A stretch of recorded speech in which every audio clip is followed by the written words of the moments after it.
Hey ladies and gentlemen, Carmine Sabia here for Explain America on YouTube. And folks, the Hunter Biden case has just gotten very, very serious.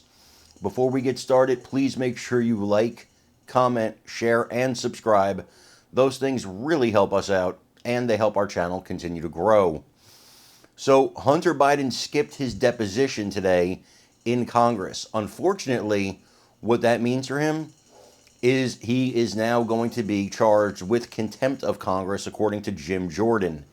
And on top of that, contempt of Congress carries up to 1 year in prison. Don't believe me? Ask Peter Navarro. Ask Steve Bannon. These people have been prosecuted by this same Department of Justice for the same charge. Now we're going to see if there's two tiers of justice in this country. Because, folks, this, again, is something that people have been prosecuted for here. So I'm going to leave you with the clip from Jim Jordan. But before that, again, I want to ask you to like, comment, share, and subscribe. In this age where we're being suppressed so much, it really helps us out. Guys, we love you. God bless you. Take care, everybody. Now let's watch Jim Jordan. Over to Chairman Jordan. I would just point out that I've had a chance now to review what Hunter Biden said in his press conference, and I think he made an interesting statement. He said his father was not financially involved in the business. And I think that qualifier, the word financially, is important because, once again, it shows another change in this story. First, it was no involvement. Then, no, I never talked to anyone. And then we find out about the dinners, the meetings, the phone calls, and everything else. Now it's, oh, he wasn't involved in the business financially. I think that is important. It's one of the reasons we want to talk to Hunter Biden. Second thing I would say is this. In a few hours, I think the House of Representatives is going to pass the impeachment inquiry.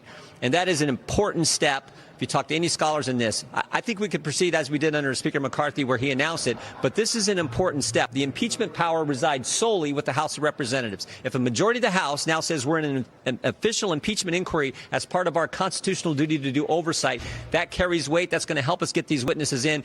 And maybe most importantly, regarding this morning's activities, this is the argument that the White House and Hunter Biden's counsel used to say he shouldn't come.